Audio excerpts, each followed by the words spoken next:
Assalamualaikum warahmatullahi wabarakatuh. Yang terhormat Bapak Ibu dosen uji kinerja PPG dalam jabatan tahap 3 tahun 2025. Izinkan saya memperkenalkan diri sebelum melaksanakan pembelajaran pada hari ini. Nama saya Asep Mahbub SPD. Saya berasal dari LPTK Universitas Islam Negeri Syarif Hidayatullah Jakarta dengan NIM 425001 2006. Saat ini saya bertugas di MA Nurul Islam Kabupaten Sukabumi sebagai guru mata pelajaran fikih. Hari ini saya akan melaksanakan praktik pembelajaran uji kinerja dengan pembelajaran konsep fikih dalam Islam. Demikian perkenalan singkat dari saya. Selamat menyaksikan. Sekian dan terima kasih. Wassalamualaikum warahmatullahi wabarakatuh.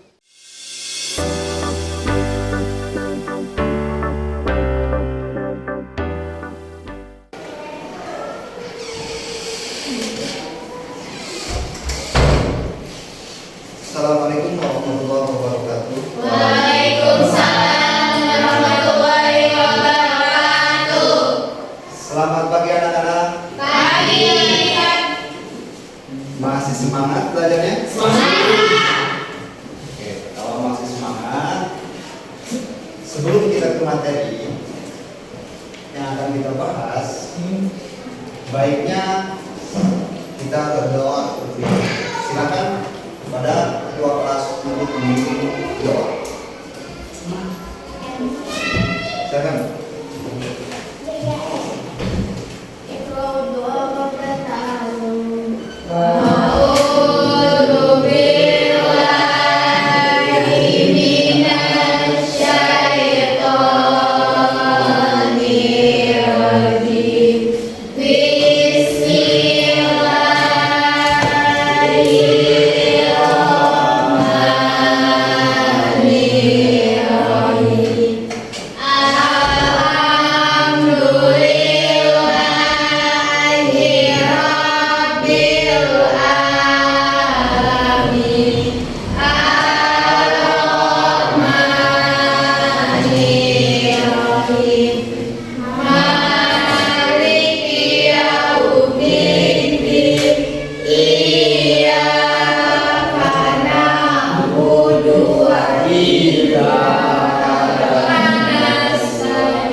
Oke, sebelum memulai ke materi, siapa yang tidak hadir? Bapak maafin dulu ya. Yang pertama Elin, Syahdat, Juwita,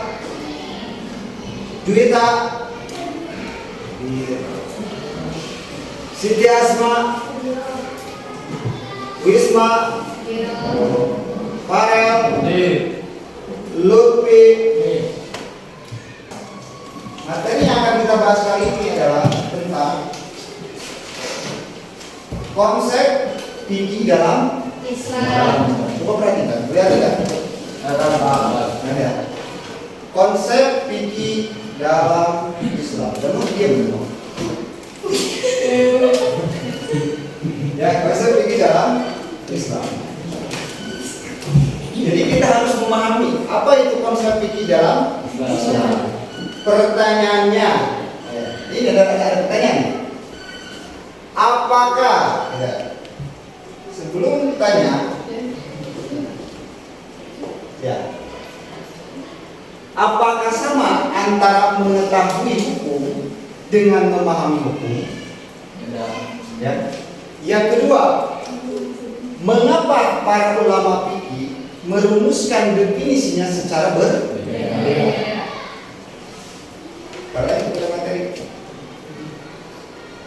antara mengetahui hukum dan memahami hukum. Ingat, poinnya itu. Konsep fikih kita akan memahami. Ada orang yang memahami, ya. Ada orang yang mengetahui. Apa bedanya? Sangat beda. Terlihat sama tetapi berbeda. Orang yang mengetahui belum tentu mengerjakan sesuatu yang dia ketahui. Contoh dalam Islam, orang yang mengetahui fikih, contoh orang yang hafal doa wudu, orang yang hafal doa salat, ya, belum tentu dia yang mengetahui, bahkan yang hafal lafaznya mereka mengerjakan.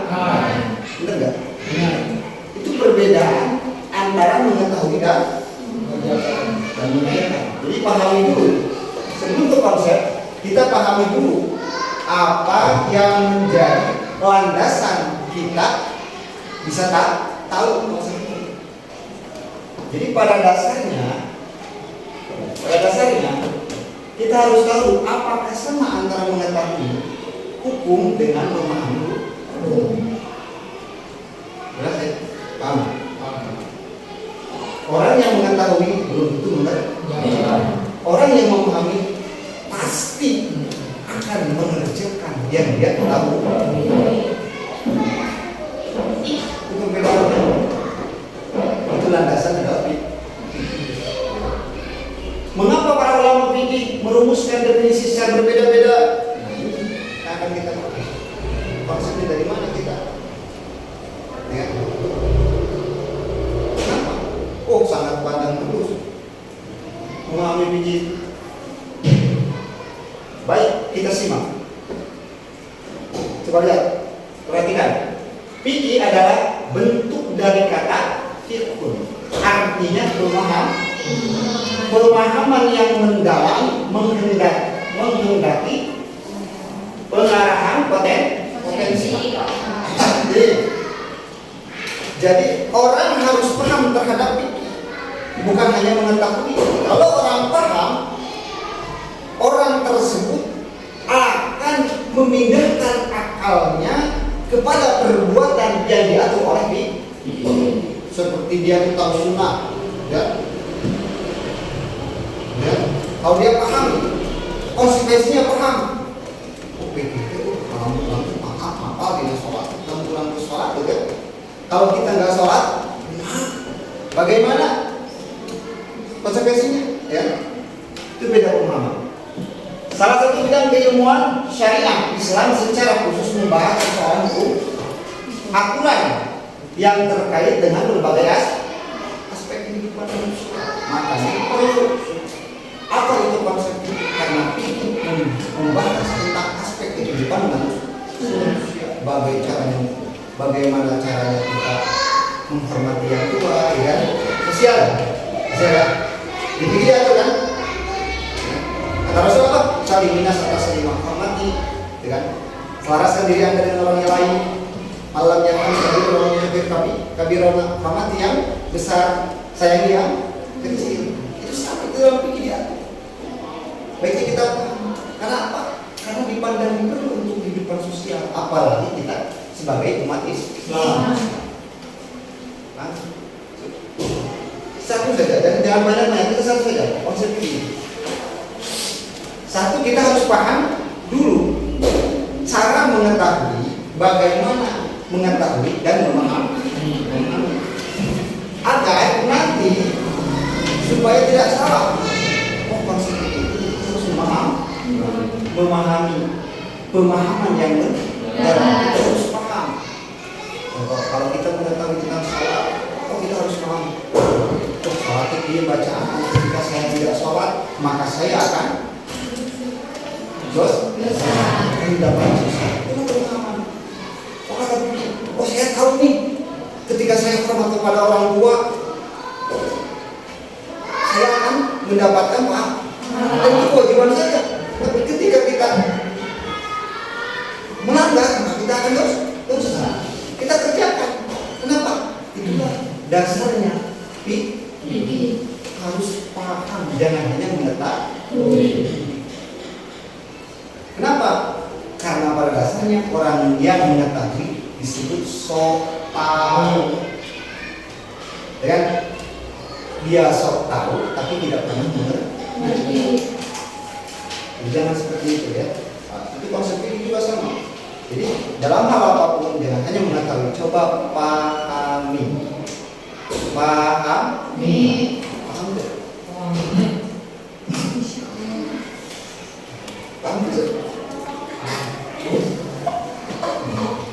Tapi berbeda-beda ya. Awas. Dalam fikih kita lanjut. Ya. Ada juga fikih itu secara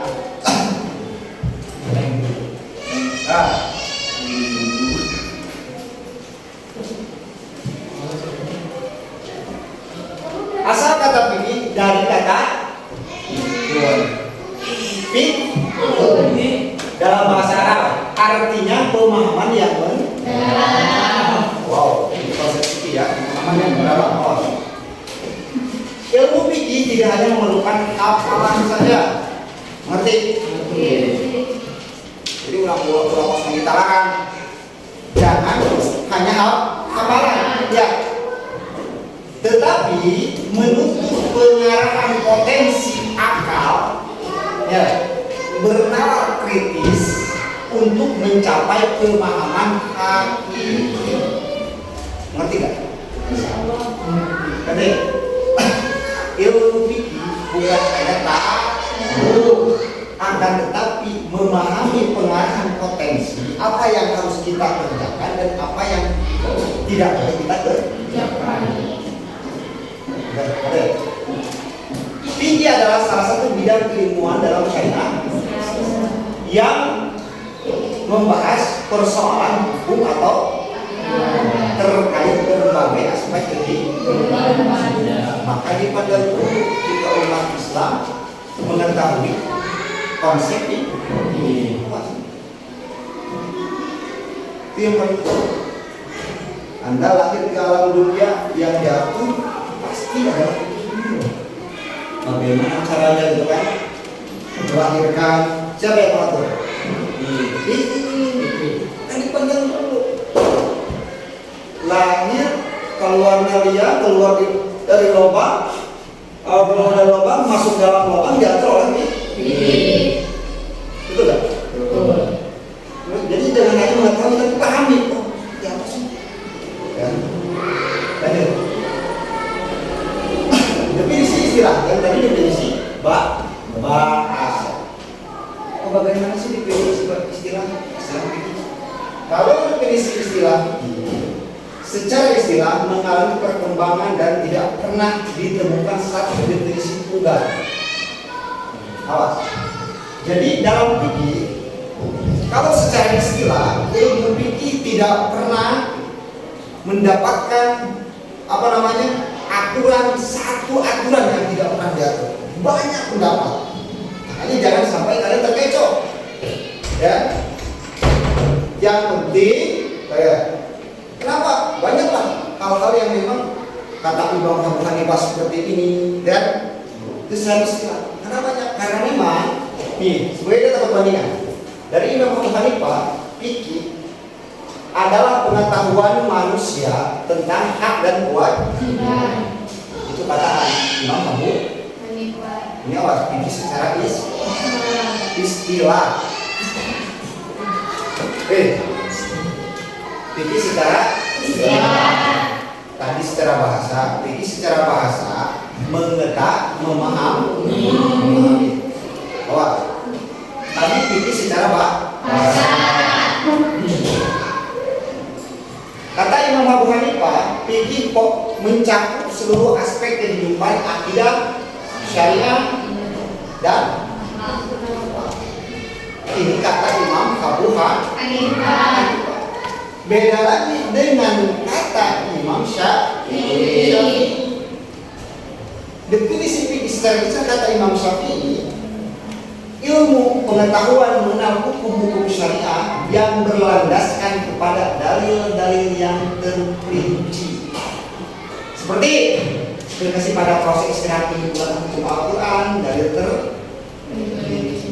Jadi kata Imam Syafi'i, fikih itu, ya, fikih itu adalah hukum syariah yang berlandaskan dalil daripada yang keluar daripada Al-Quran dan hadis. Jadi aturan yang dia atau dalil aturan fikih yang tidak berlandaskan hadis, kata Imam Syafi'i, maka tidak termasuk fikih. Terkecuali hadis tersebut, aturan tersebut ada dalam Al-Quran, ada dalam hadis. Baru disebut definisi fikih secara contoh, ada hadis contoh. Kebersihan itu sebagian dari iman. Ada hadisnya? Ada. Itu kan? Oh, berarti kebersihan itu sebagian dari iman karena hadisnya ada. An-nadhafatu minal iman. Itu sama, itu fikih bukan? Fikih mengatur seseorang untuk bersih.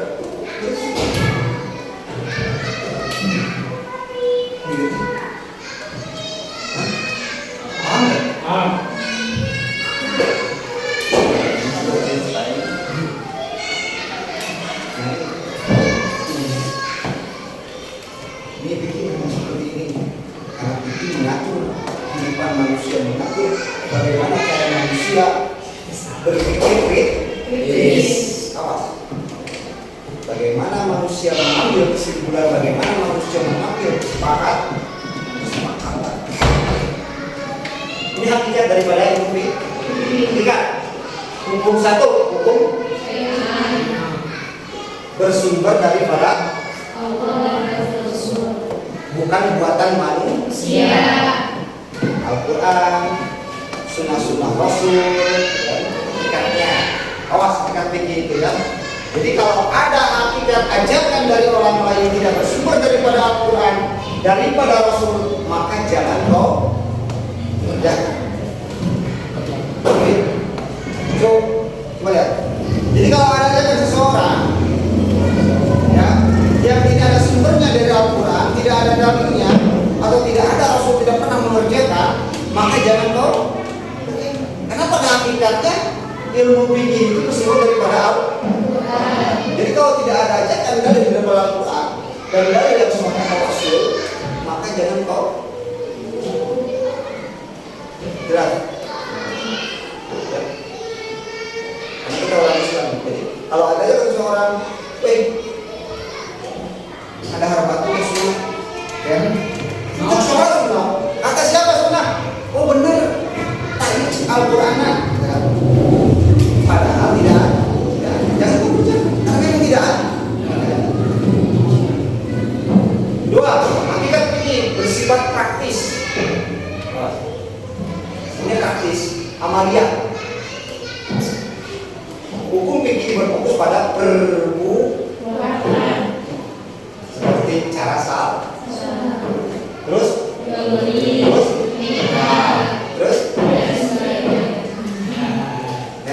hanya itu saja. Secara amalia ya. Contoh kata rasa-rasa, hakikat itu. Jadi setelah tadi definisi kita paham, oh cara memahaminya seperti ini, secara istilah seperti ini harus ada hadis dan juga dari Al-Quran, maka kesimpulan tersebut fikih itu diperuntukkan perbuatan seseorang untuk bagaimana caranya berfokus pada perbuatan, mengatur seorang bagaimana cara sholat, cara jual beli, cara menikah, zakat, mengatur ahli waris, itu banyak, ya kan? Di sana juga kan banyak perbuatan. Dalam masalah pabrikan juga kata Imam Syafi'i seperti ini, kata yang banyak. Nanti bahas lagi itu. depan. 3. Diperoleh dari penyimpulan apa? Hukum fikih dapat melalui atau nah, bisa juga seperti itu. Nggak ada nih dalilnya, ya? Dari Al-Quran nggak ada, dari Sunnah Rasul nggak ada. Tapi ada. Sekarang ini orang sepakat kabeh, semua sepakat. Bagaimana nih cara menghadapi permasalahan seperti ini? Contoh saja. Kalau kita disuruh milih, lebih baik kita yang mati atau ibu kita yang mati? Gitu kan? Ada nggak dalil? Ada nggak? Sunnah Rasul. Pernah memilih. Bagaimana? Ini sekali Pak. Hukum berapa? Mungkin semua ulama. Kalau kita di sini di pelabuhan Ratu, mungkin semua ulama pelabuhan Ratu. Ini bagaimana nih? Ada orang nih dari rumahnya terhukum 1 anak dan ibu. Dikepung apa? Ada macan dalam rumahnya. Macan itu meminta 1 manusia. Tapi siapa yang harus kita kasih? Anaknya atau ibunya? Gitu kan? Semua orang. Jadi yang ulama ini lebih baik anaknya saja. Kalau ibunya bisa bikin lagi anak. Gampang banget itu. Tapi kalau ibunya anak nggak mungkin bisa bikin ibu.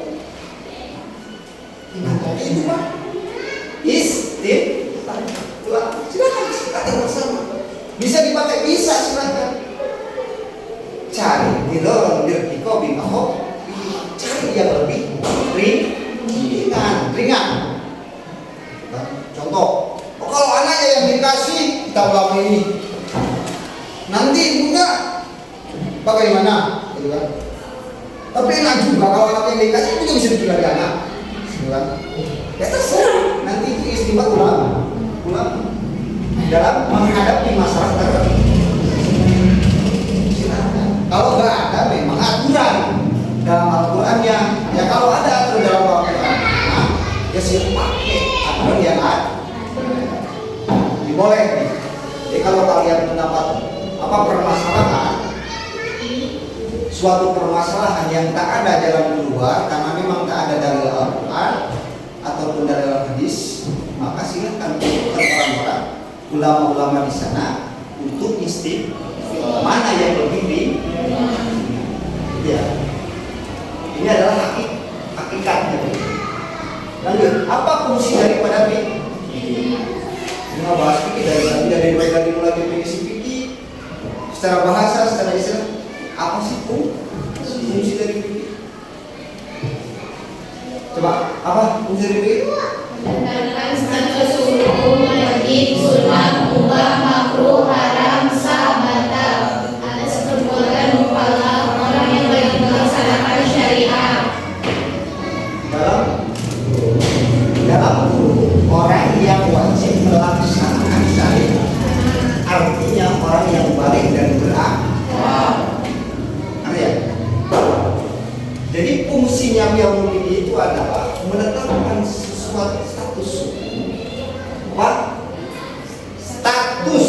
hukum wajib, sunnah, mubah, makruh, haram, sah, dan batal atas perbuatan dalam orang yang wajib melaksanakan syariat. Jadi orang yang gila, orang yang belum balik itu tidak, karena mereka belum balik dan berat. Jadi fungsinya fikih itu menentukan hukumnya itu. Mana yang wajib, tahu kan? Kalian tahu yang wajib dari mana? Mana yang sunnah, mana yang mana yang makruh. Ini fungsinya fikih. Tidak akan ada yang lain. Tidak jauh daripada membahas antara wajib, sunnah, makruh, mubah,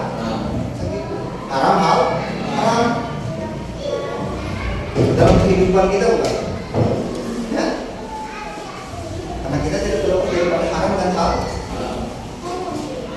Itu sih. Maka dipandang perlu kita sebagai umat manusia mengerti arti daripada karena untuk mengatur manusia bisa membedakan bagaimana berpikir kritis, bisa membedakan mana yang wajib, mana yang sunnah, mubah, makruh, haram dan baik.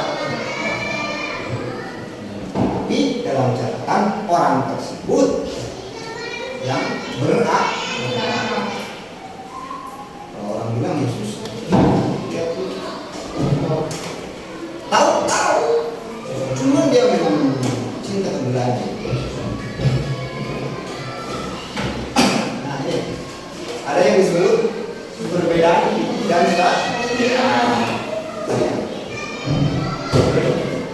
perbedaan fikih dan syariat. Coba lihat, fikih bersifat relatif dan fleksibel. awas pahami dia fikih. Dua, Satu, praktis amalia yang diperoleh melalui istihad. kalau syariah Bersifat universal dan abadi dengan hadapan Allah yang tunggal. Mencakup seluruh hukum Islam, akidah, ibadah, dan muamalah. dalam konsep fikih ada fikih ada syariah. Syariah. Apa itu fikih? Fikih adalah hukum yang terbat, praktis, amalia yang diterapkan dari ijtihad ulama. Pertama hasil ulama, awas fikih ya, bukan beda dengan syariah. Ini yang tidak bisa, awas. Karena syariah bersifat universal, abadi, ketetapan Allah, mutlak itu bisa ditetapkan. Bagaimana? Oh, mutlakna jalma ide. Yang mudah sebaik mutlaknya orang ganti ya kan? Itu ketetapan Allah yang tidak bisa pakai dalil. Kumpulkan ulama, para ulama bagaimana nih anak saya jelek, anak saya hidungnya pengen mancung. Coba keluarin hadis yang bisa memancungkan hidung anak. Bisa nggak? Nggak bisa. Karena itu syariat. Udah ketetapan Allah. Ya. Tapi tidak ada hukum. Syariat adalah sumber dasar bagi fikih. Nah, dasarnya fikih adalah syariat. Yang tidak bisa fikih sini, tapi dari syariat fikih. Ya. Fikih adalah hasil ijtihad ulama untuk memahami syariat. Coba paham antara fikih dan syariat. Fikih hasil ijtihad ulama, fleksibel, pemahaman ulama, tapi kalau syariah itu adalah ketetapan Allah yang tak bisa di otak. Ya. Lanjut.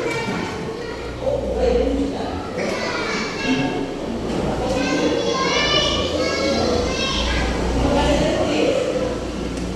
Jadi dari mulai konsep kalian sudah paham? Kalau sudah paham, silakan kalian bikin kelompok masing-masing. Kita berapa orang? Saya ini di rumah. Dibuat 3 kelompok, ya. Membuat 3 kelompok. Nanti per kelompok presentasikan ke depan satu-satu. Apa yang bisa kalian ambil dari materi yang sudah kalian ngerti ya? Ngerti? Silakan. 1, 2, 3, 4, 5 berarti 3. Oke, silakan. Mungkin konsep kalian di belakang sini. Simbol kan Pak? Ya, kesimpulan kalian jadi pemahaman kalian apa sih tentang bikin ini singkat kehidupan bertiga, apa bagaimana kesan-kesan kalian, oke? Kesimpulannya apa? Ini kesimpulan nanti tinggal Kita dulu di itu Pak. Nabon. silakan. Apa yang kalian bisa petik dari pelajaran ini? Nanti kalian sampaikan.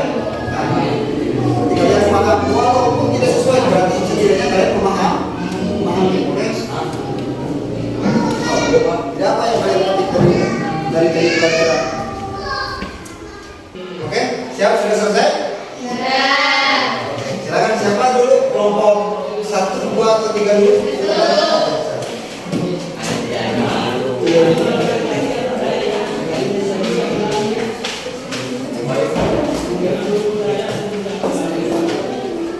Assalamualaikum warahmatullahi wabarakatuh. Waalaikumsalam warahmatullahi wabarakatuh. Perkenalkan kami dari kelompok 1 akan mempresentasikan pelajaran yang sudah kami petik dari materi yang sudah disampaikan. Perbedaan pendapat adalah bagian dari kekayaan ilmu fikih.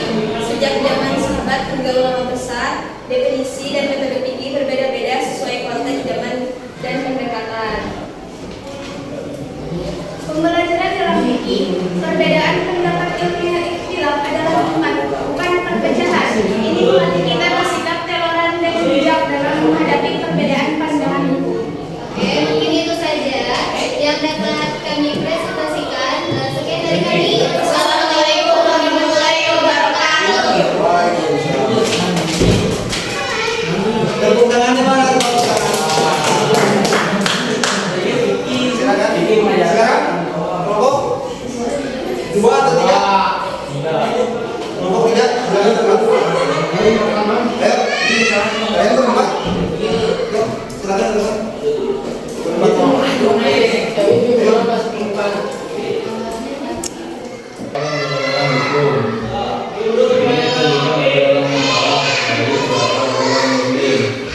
Yaitu memiliki tanggung jawab yang baik. Sekian dari kami. Wassalamualaikum warahmatullahi wabarakatuh.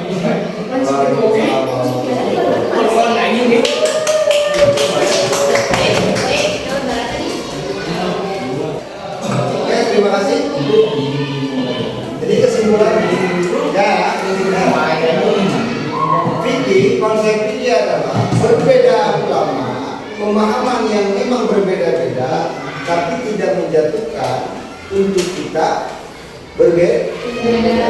Tetapi dasar toleransi kita, bagaimana kita cara memahami dan menyikapi perbedaan gitu ya. Paham ya? Jadi perbedaan fikih di sini, jadi kesimpulannya konsep fikih itu membuat suatu korelasi untuk kita bagaimana kita bisa memahami meskipun berbeda pendapat. Karena itu tadi suatu apa? Perbedaan itu tadi mana? Perbedaan pendapat itu tadi ada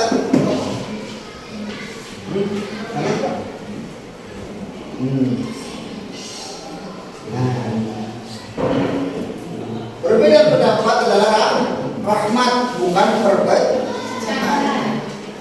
Ya, latih bersikap toleran dan bijaksana. Ada lagi? Ada lagi yang belum paham? Sudah?